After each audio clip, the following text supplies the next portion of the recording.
I'm Mrs. Bushore. I'm Mrs. Lehman. And Mrs. Speck. Mrs. Hoover. Hey, we're going to be going through your packet for week 2, which goes with Unit 5, week 4, the ugly vegetables. So this is for week 2, March 23rd through the 27th, and this helps you see exactly what you need to be completing this week. So you're going to complete the packet labeled Unit 5, week 4, the ugly vegetables. Math workbook, pages 666 to 676, and the 3-digit subtraction worksheet. Your writing assignment is castle, farm, or houseboat. Make sure you include a topic sentence, 5 to 7 detail sentences, and a closing sentence. All right, boys and girls, make sure we look at the bottom to make sure we have the correct packet, the one that says Unit 5, Week 4, the ugly vegetables. And starting out again, we have some sentences that have some mistakes in them. This is where we have to look closely to find all the mistakes in the sentences. Read the sentences carefully, thinking about where those mistakes are. Mark those mistakes, and then, after you've marked them all, rewrite the sentence correctly on the lines below the sentence. Then remember, go back and check the sentence again to make sure you corrected all the mistakes. We have 2 pages for those. All right, boys and girls, on this page, these sentences have some book titles in them. Remember how to write book titles. We underline the whole title with one line, and then we have to make sure that the first word of the title and all of the important words in the title start with capital letters. Little tiny words like the, and, of, it don't start with a capital letter unless they're the first word in the title. In this sentence on day 3, the title of the book is The Lion and the Lamb. On day 4, we have a book title 100 Hungry Ants. And in day 5, we have a book title Goose's Story. Okay, so the phonics strategy this week is working with silent letters. In some words, the letters K, G, W, or B are silent, as in this sentence, Mary knits. Notice that K is silent. You don't hear the K sound. The first sound that you hear is the N in knits. And then check out this sentence, her lamb writes a sign. Each of these words have silent letters as well. So you're going to write the word from the box that fits each clue, and the box is right here with all of those words. You'll want to make sure you read all of those words first. And then you're going to circle the silent letter in each word after you put them on the line below. If there are some that are tricky, remember it's okay to save those till last.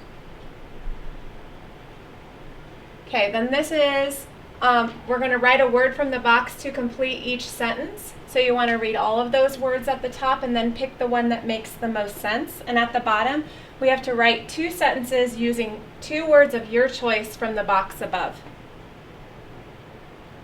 On this page, we're talking about homophones. Homophones are words that sound the same but have different spellings and meanings. So let's look at these 2 words, wait and wait. Notice they sound exactly the same, but they're going to mean something different. Watch while I read it in the line. They wait in line to go into the movies. That means something different than this word wait. The baby's weight was 15 pounds. So then you're going to write a word from the box to complete each sentence and use the other words in the sentence as clues. So that means in the sentences there are going to be clues there to help you figure out which of these words you need. Sometimes when 2 letters are together in a word, 1 letter is silent. So let's look at this word here, lamb. Which letter do you not hear at the end of the word? That's that B. You don't hear the B. It does not make a sound. So you're going to write a word in the puzzle for each picture clue. The puzzle shows the silent letter in each word. And then you're going to fill this out at the bottom. Okay, so now we're going to look at written directions. Written directions are steps that tell how to make or do something. These directions are out of order. You're going to write them in order on the lines below. So this is one step of the directions, this is the second step, this is the third step, and this is the 4th step. But remember, they're all out of order. So you have to figure out which step would go first and write that step beside number 1. Figure out which one goes next, write it beside step 2 or number 2. Figure out which one goes after that, write it beside number 3, and figure out which one is the last step. It will go beside number 4. Now down here on B, it says this snack is called ants on a log. Circle the picture that shows the snack. So you're going to look at all 3, think about what directions you read and wrote about, and circle the correct one. And for fun, it might be really tasty to try that snack. If you don't like cream cheese, I would use peanut butter. All right, now we're going to work with present tense verbs and making them agree with the pronoun. So a present tense verb must agree with a pronoun in the subject part of the sentence. With pronouns he, she, and it, you're going to add s to make most verbs form the present tense. For example, he picks a flower. She smells the rose. It smells great. Did you notice the S? You're going to circle the correct verb. I would read it with this first choice and then read the sentence again with the second choice to see which one agrees. So you're going to do that for all 6 of those. This page is a present tense verb must agree with a pronoun in the subject part of the sentence again, but this time with the pronouns I, we, you, and they. Do not add s to most action verbs to form the present tense. So circle the pronoun that agrees with the verb. Again, read that sentence with each choice to make your decision. At the bottom, you're going to use the pronoun they in a sentence. Don't forget the capital letter, the end punctuation, and the spaces between words. All right, boys and girls, back to rewriting some sentences after we find the mistakes. On this page, we need to remember that we underline all the words in the title of a book and begin the first word and each important word in a book title with a capital letter.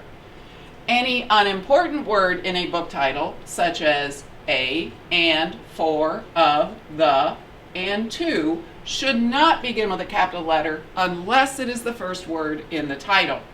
Now, I'm going to tell you that each one of these sentences has a book title in it. In sentence number 1, the book title is The Gardener. In sentence number 2, the book title is Planting a Rainbow. In sentence number 3, the book title is From Seed to Plant. And in sentence number 4, the book title is How a Seed Grows. All right, we have another page that has to have some mistakes corrected. We don't have to rewrite these, just find the mistakes. The mistakes in this page are going to have to deal with pronouns he, she, and it, and we add s to most verbs to form the present tense. With the pronouns I, we, you, and they do not add s to most action verbs in the present tense. We need to underline all the words in the title of a book and begin the first word and each important word in a book title with a capital letter. In this passage, How to Grow a Garden is a book title, and A Kid's Guide to Gardening is also a book title. Okay, so remember we were working on words that had silent letters, and all your words are in the top box again. You're going to look at the spelling words in the box and match each word to a spelling pattern and write the spelling words on the lines below. So let's just try one. Let's look at the first word. That word says wrist. One of those letters is silent, and it's at the beginning of the word. What letter do you think is silent? It's W. So since that word wrist has a silent W, you will write that word here. And then you'll do that with all the other words. There are words with silent G, silent K, and silent B. Then we'll work on the bottom of the page, which says missing letter. The silent letter is missing from each spelling word, and then you have to write the missing letter in the box. Don't forget the next part. It says, then write the spelling word correctly on the line. That's why those lines are there for you. Okay, now we're going to do matchups using those words from the box. You're going to draw a line from each spelling word to its meaning, and then we're going to complete the sentences at the bottom of the page using those spelling words on the top. Okay, now we're going to see if we can find some misspelled words. There are 5 spelling mistakes in the paragraph below. You're going to circle all the misspelled words and write them correctly on the line. And then underneath you have some writing to do. You're going to write about planting and taking care of a garden. You're going to use 5 of those spelling words, but make sure you circle the spelling words that you use. And then there is a paragraph for you to read. As you read, I want you to pay attention to the punctuation in each sentence. That means the end marks, and then if there are commas in the middle. Make sure you read that to someone. They can help you if you need it. And then at the end, there are 2 questions at the bottom for discussion. And again, if you're not familiar with this box at the bottom, you don't have to worry about it. All right, boys and girls, on the back side of the Fluency page that Mrs. Speck just told you about is a blank piece of paper. We're going to use this blank piece of paper to glue our word sort words from our spelling words this week. Remember, the bold-faced words are the ones that you're going to cut out first, and we have 5 this week. Gnat with a silent G, no with a silent K, right with a silent W, crumb with a silent B, and then those oddball words that don't fit any of those categories. We're going to cut those 5 out first, glue them on the long side of that blank page, and then cut out the rest of the words and glue them under the correct column. Look at the words carefully. Does it have a silent K, a silent G, a silent W, a silent B? If it doesn't have any of those, then it goes under the oddballs column.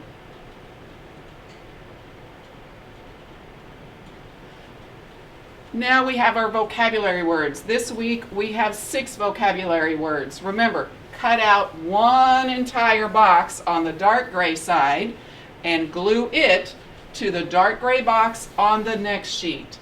Then you can cut out the definitions for those vocabulary words, cut them all apart, and match them to the correct vocabulary word that you glued on the dark gray side. And then this week we just have a fun poem to read called Old Grandmother Wind Has Come from the East. This is a Chinese rhyme, and it was translated by Isaac Taylor Headland. Read it to anybody you wish. Okay, boys and girls, you get a chance to work on your writing now. It's called Castle, Farm, or Houseboat. Would you rather live in a castle, on a farm, or on a houseboat? Why? So when you do the writing, and you do have lines on the back side, when you complete this writing assignment, you are going to start with a topic sentence, which one, castle, farm, or houseboat, and then you need 5 to 7 detail sentences telling why you chose that one. Don't forget to wrap it up with your ending sentence. And of course, double check that all of your sentences start with a capital letter, have proper spacing, and have the proper end punctuation. All right, now it's time for math. This week we are going to continue working with the tally marks and the picture graph. So on this page, each picture in the graph stands for 1 flower. You're going to draw the pictures to show the data in the tally chart. So the tally charts are finished for you this week, and you're going to use that data to build your picture graph. See how Jessie has tally marks 1, 2, and 3 for the number of flowers picked, and then over here, same information, number of flowers picked, we're going to show 1, 2, 3 pictures in this picture graph. And don't forget, the key shows us that each one of these pictures stands for 1 flower. So don't forget to finish that one at the top. And then down here, we're going to use this tally chart to complete the picture graph. Here, you're going to draw a smiley face for each child. So again, your tally mark data here has to match over here when you draw the pictures. And the key shows us that each smiley face stands for 1 child. Then you're going to answer the questions using this data. On this page, you're going to use the tally chart to complete the picture graph again. Again, you're drawing a smiley face for each child, so make sure this data matches this data. And answer the questions. Down here it says which 3 fruits were chosen by a total of 10 children. Make sure you answer that question including all 3 fruits and write that in a complete sentence starting with a capital, using proper spacing and your proper end punctuation. This is a mid-chapter checkpoint. Again, you're going to use this picture graph to answer questions. Now, this is a chance for you to work one more time to make sure you are able to use tally marks to build a picture graph and answer questions. This last question says, look at the picture graph above, write about the information shown in this graph. So write about anything that you are able to say that that graph shows. Don't forget to start with a capital, use proper spacing and the proper end mark. On the back, you have another picture graph that you're going to look at to answer the question, and then don't forget about that spiral review. This is where you get to practice with the old things we've learned. This one's about money. This one's about money. Here we're using a centimeter ruler. What is the length of this string to the nearest centimeter? If your class didn't get to measurement yet, this might not be a review for you, but that's okay. Take out a ruler and see how well you do with practicing that. And this last one is also about money. And this one is asking you to write it using the cent sign or with the word cents. Okay, boys and girls, now we're switching from picture graphs to bar graphs. And a bar graph uses bars to show the data. Look at where the bars end. This tells how many. There are two ways that we can show bar graphs, with our bars going side to side like this. And to read this bar graph, if I looked at soccer, I would go all the way to the end of that bar and then go down to the numbers below it that show that 8 students played soccer. But bar graphs can also have the bars going from the bottom up. Both of them are correct ways to show bar graphs. You are going to use the bar graph, marbles in a bag, to answer the questions here. Here's another bar graph called Favorite Places to Go. These places are the aquarium, the zoo, the beach, and a museum. You're going to use the bar graph to answer questions 4, 5, 6, and 7. And then for number 8, Greg chose a place that has more votes than the aquarium and the museum together. Which place did Greg choose?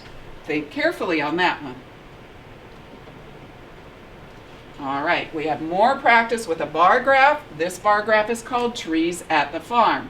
It shows the number of trees going up the side, and it shows the types of trees on the bottom. We're going to use this bar graph to answer questions 9, 10, and 11. Still using this bar graph for 11.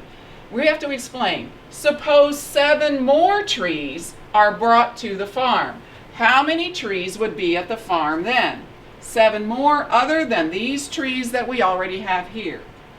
Okay, explain that on the lines. Remember to start with sentences with a capital letter, put spaces between your words, and end your sentences with proper ending marks. Then we have another question on the bottom. Using the data in the bar graph at the top of the page about trees, finish the sentence. There are blank fewer apple trees than oak trees, and explain your answer. All right, a little bit more practice with bar graphs on this page. We're starting out with a bar graph called Favorite Sports. Their choices were baseball, soccer, basketball, and football, and they were tracking the number of people that liked those sports. You're going to use that bar graph to answer the questions 1, 2, 3, and 4. Then for question 5, it says, how many children chose baseball or basketball? Using this same bar graph up at the top. At the bottom, it says, look at that bar graph at the top of the page and write about the information shown in the bar graph. Just write a sentence that tells about some kind of information you can get from that bar graph. Then we have one more bar graph called Our Shells. We have number of shells going up the side and children Ella, John, Lily, and David. And use this bar graph to answer the question, how many shells do the children have in all? There's that clue word. Here's a review on line plots. Use this line plot called lengths of twigs in inches to answer the question. And then we have another centimeter measurement problem and another money problem. Okay, In your packet, you also have 2 math sheets. I'm not sure which one you're going to do on week 2 and which one you'll do on week 3, but they're both very similar. We're working on subtracting 3-digit numbers, and we already know how to do that, so it's just a good review for us. And there are also 2 problems at the bottom, which we're going to use our cube strategy to help us solve. Okay, so we're going to do a practice problem together so you can kind of get an idea of how to work through those problems. Remember, we always have to start in the ones place, and some of your teachers have told you if the bottom's bigger, you better borrow. And another strategy that the teachers might have told you is if there's more on the floor, then go next door to get 10 more. So let's take a look at that bottom number. It's 3. Is 3 bigger than 2? It is. If the bottom's bigger, you have to borrow. So we're going to go over to 4.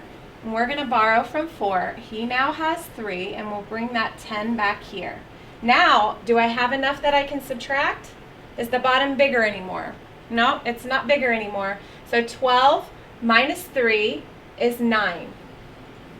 Now we're going to go to the tens place. We have to do the same thing in the tens place. We have to say it again. If the bottom's bigger, we better borrow. Is 5 bigger than 3? Yep, it's bigger than 3. So we have to go borrow in the hundreds place. I'm going to cross off my 6. 6 becomes a 5. And I bring that back to the tens place. Now do I have enough to subtract? I do. 13, take away 5, is 8. Now, is the bottom bigger over here? No, 5 is bigger, so I can just subtract. 5 minus 1 is 4. Your answer is 489. Don't forget to check your work. Okay, then we're going to also practice a story problem using the cube strategy, and then you'll be able to use that same strategy to answer all your story problems on the bottom of your math paper. So first I'm going to read the whole problem, then we'll go back and we'll work through our strategy. Mrs. Duncan had 513 stickers. She gave her students 152 stickers. How many stickers does she have left? Okay, with the cube strategy, C means circle important numbers. So let's find the important numbers. I see 513 and I see 152. Those are the important numbers. Now let's do underline keywords. I think there's a keyword in the question. I'm going to read that question again. How many stickers does she have left? What do you think the keyword is? It's left. I'm going to underline it twice. When we see the word left, we know that we have to subtract. So, which number should we put on top? We learned that when we subtract, we have to put the biggest number on top. So let's do 513 subtract 152. I think I forgot one step of the cube strategy. B. What are we supposed to box? Box the question. So let's find that question mark, go back to where that capital letter is. That's how we make sure we get the whole question boxed. Now let's double check and make sure we set up a problem that will help us answer that question. How many stickers does she have left? Left means subtract. So this is the correct problem. And then you guys can work that out and make sure you include a label. What are we talking about? We're talking about stickers. So don't forget your label. I'm going to be reading The Ugly Vegetables by Grace Lynn. The genre of this story is realistic fiction. Realistic fiction is a made-up story that could happen in real life. As you read the story, you can use the sequence chart that you can see over to the left. Think about what happens first in the story, next, and then last. So think about the beginning, middle, and end. The Ugly Vegetables. In the spring, I helped my mother start our garden. We used tall shovels to turn the grass upside down, and I saw pink worms wriggle around. It was hard work. When we stopped to rest, we saw that the neighbors were starting their gardens too. "Hello, Irma," my mother called to Mrs. Crummerine. Mrs. Crummerine was digging too. She was using a small shovel, one that fit in her hand. "Mommy," I asked, "why are we using such big shovels? Mrs. Crummerine has one small one." "Because our garden needs more digging," she said. I helped my mother plant the seeds, and we dragged the hose to the garden. "Hi, Linda. Hi, Mickey," I called to the Fitzgeralds. They were sprinkling water on their garden with green watering cans. "Mommy," I asked, "why are we using a hose?" "Linda and Mickey use watering cans." "Because our garden needs more water," she said. Then my mother drew funny pictures on pieces of paper, and I stuck them into the garden. "Hello, Roseanne," my mother called across the street to Mrs. Angel Howe. "Mommy," I asked, "why are we sticking these papers in the garden?" "Mrs. Angel Howe has seed packages in her garden." "Because our garden is going to grow Chinese vegetables," she told me. "These are the names of the vegetables in Chinese, so I can tell which plants are growing where." One day I saw our garden growing. Little green stems that looked like grass had popped out from the ground. "Our garden's growing!" I yelled. "Our garden's growing!" I rushed over to the neighbors' gardens to see if theirs had grown. Their plants looked like little leaves. "Mommy," I asked, "why do our plants look like grass?" "The neighbors' plants look different." "Because they are growing flowers," she said. "Why can't we grow flowers?" I asked. "These are better than flowers," she said. Soon all the neighbors' gardens were blooming. Up and down the street grew rainbows of flowers. The wind always smelled sweet, and butterflies and bees flew everywhere. Everyone's garden was beautiful, except for ours. Ours was all dark green and ugly. "Why didn't we grow flowers?" I asked again. "These are better than flowers," Mommy said again. I looked, but saw only black, purple, green vines, fuzzy wrinkled leaves, prickly stems, and a few little yellow flowers. "I don't think so," I said. "You wait and see," Mommy said. Before long, our vegetables grew. Some were big and lumpy. Some were thin and green and covered with bumps. Some were just plain icky yellow. They were ugly vegetables. Sometimes I would go over to the neighbors and look at their pretty gardens.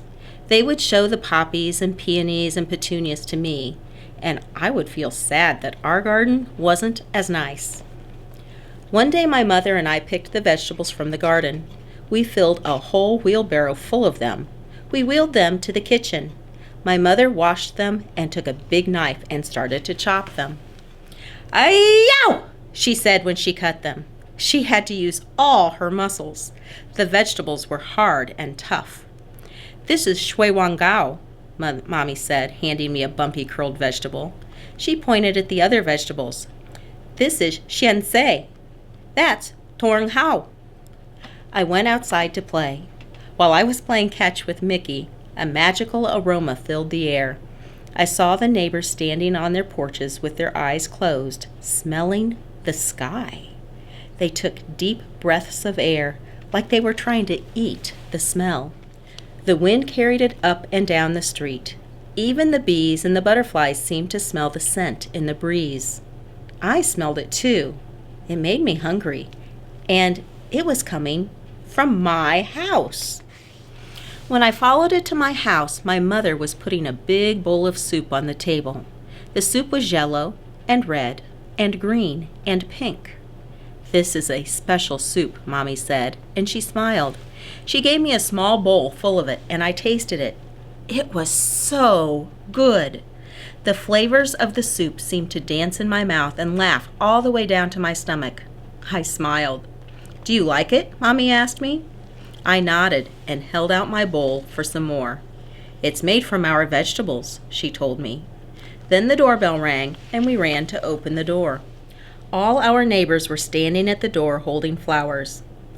"We noticed you were cooking," Mr. Fitzgerald laughed as he held out his flowers, "and we thought maybe you might be interested in a trade." We laughed too, and my mother gave them each their own bowl of her special soup. My mother told them what each vegetable was and how she grew it. She gave them the soup recipe and put some soup into jars for them to take home. I ate 5 bowls of soup. It was the best dinner ever. The next spring, when my mother was starting her garden, we planted some flowers next to the Chinese vegetables. Mrs. Crummerine, the Fitzgeralds, and the Angel House planted some Chinese vegetables next to their flowers. Soon the whole neighborhood was growing Chinese vegetables in their gardens. Up and down the street, little green plants poked out of the ground. Some looked like leaves, and some looked like grass, and when the flowers started blooming, you could smell soup in the air.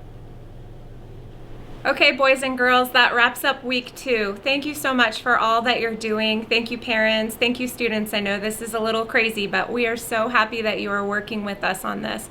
Continue to work hard. You'll hear from us soon.